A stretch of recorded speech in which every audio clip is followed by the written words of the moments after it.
Hello YouTube, hope all of you are doing well today. Today's topic of discussion is quite different from the normal videos that I might end up doing. In fact, I did debate quite a while on whether I wanted to upload this video or talk about this topic, because I generally like to talk about lighter things and kind of show off things about Korea and what's going on. But after a while, I thought that this information is something that should be shared and people should know about it, especially if you're coming in to live in Korea or just in general. I think it's good information to know. And after I deliver this information, you can do what you will with said information, whether you can just be like, oh, that's crazy, and then move on, or potentially maybe also take part in doing something about it. Anyways, it is time to talk about South Korea's salt slavery. Now, for those of you who have never heard about this is something that has been going on for quite some time. In fact, I'm shocked at myself for not even really knowing about it till not too long ago. I can't believe that this is something that I never really saw or paid attention to or never even really heard of. Now, it's not covered up or anything. This was in the news. There have been investigations on this, but it all feels like they're just kind of trying to put it away. They're trying to put the issue away, and they're not really trying to talk about it, which I think is a shame. It is a huge shame on the government and something that should be taken down and taken seriously, in all honesty. So what am I talking about specifically? So there is a county, Sinnan County, within the Jeollanam-do province in South Korea, which is kind of on the east side. I always get confused with my east and west sides, the side opposite of Japan, basically. In that area is a bunch of islands, mudflats, where in fact 66 to 70%, over 2/3 of Korea's salt production comes from this region. Now, it is not a small number. A metric ton of salt comes from this region that is then sent throughout Korea and potentially to other countries as well. The exact metrics on how much is sent abroad is a little unclear, but a majority of the salt that is being produced is made in this region. Now, you might think, oh, congratulations, Korea's got a really big salt industry. They got a really growing industry, or really good industry. As I said before, it does come at a cost, and that cost is slavery, modern day slavery. And this is not something that is, oh, it's kind of just people being overworked. No, it is, in all sense of the word, slavery. Now, this started back in 2008 and potentially even further. There's no case documenting past this, but potentially this could have been a lot longer. In 2008, there were two men, both in 2008 and 2012, who were basically kidnapped. There was a medium agency, so a middleman agency, that was contacting or going up to individuals who were homeless in the streets of Seoul and offering them a position where they could make decent money and have a place to live in and all of that.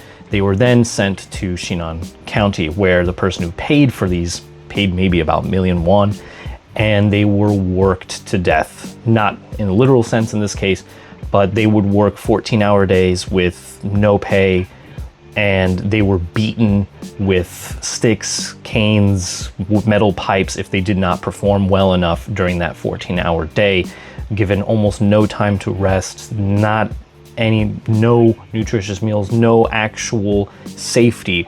And the worst part is, it's not even just one farmer that's taking part of this, it's multiple farmers, and in fact almost the whole county as a whole. Now, these two men, who I won't really go through the names, you can look it up yourself, both of them have attempted once or twice to flee and leave. One succeeding in the sense of being able to send out a letter to a family member, in which case family member reached out to the police, where they did investigations in 2014. So this has been a couple of years since they've been there, before they were finally let go in 2014. But that's just two men compared to the hundreds that are on this farm that are still slaving away till this day. Now, after this whole big incident broke wide open in 2014, you would think that the government would crack down, punish anyone who was involved, change the whole system, but that is not what happened. In fact, the farmer who was in charge of those men only got 3 years in prison with probation. Compared to the amount of time that these men had lost, 3 years was a huge disappointment in punishment for this man. And after that, he was let go to just go back to his work in Sinnan County.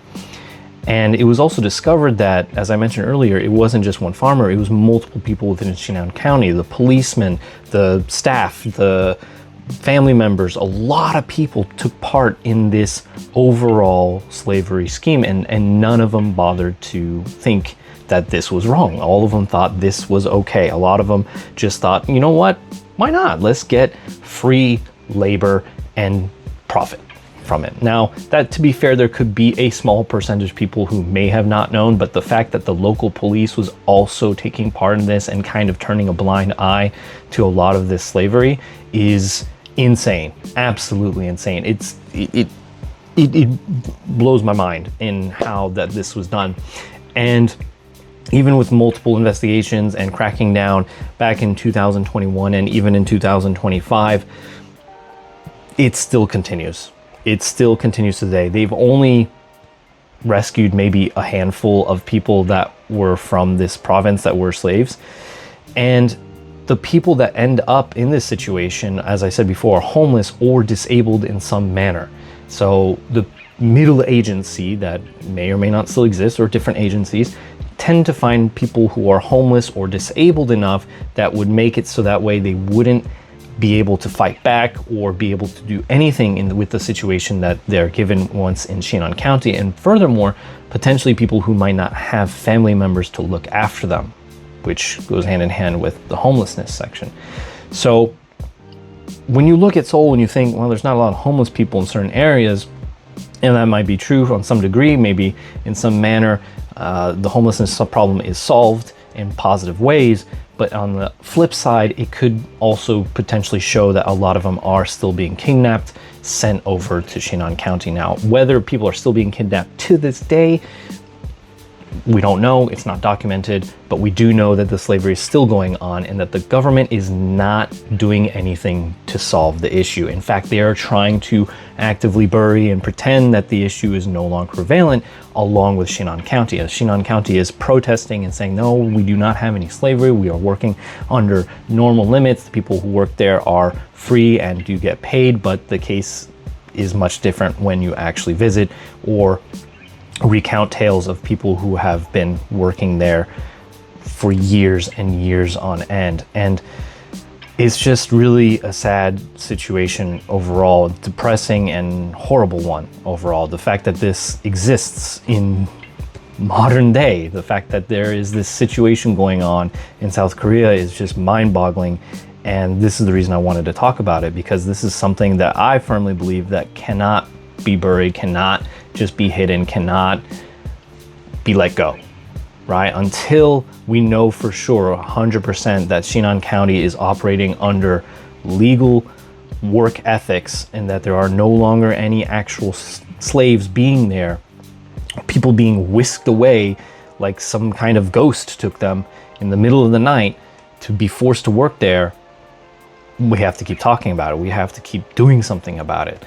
And now, although I'm just someone who's talking about this now, and I don't provide any direct intervention in this, all I can simply do is share the information for those people who have never heard of this situation, to share the fact that this is something that is happening to this day in 2026 in Sinnan County.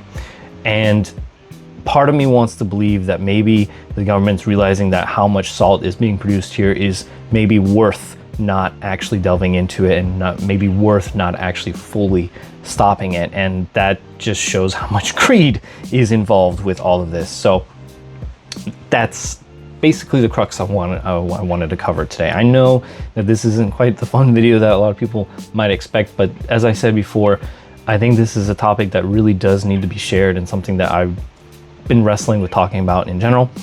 And hopefully all of you now are a little bit more enlightened in some cases what is the seedy part of South Korea. Now, don't get me wrong, I do like being here. I love living here. I think it's great.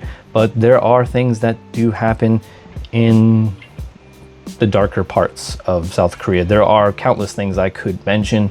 Things like bullying, things like status bullying, things like rigged elections, things like that. There are quite a few manner of things that are worth discussing and thinking about while living here.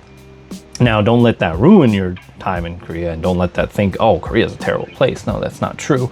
But I think we should all keep in mind what actually happens and try to do something about it, or try to spread that information so that way the government or some higher power can step in and do something about it. So YouTube, I hope you enjoyed today's video. I hope you stay well informed, and thank you for listening. See you next time for another awesome video. Try to go out somewhere, maybe delicious next time. All right, bye YouTube.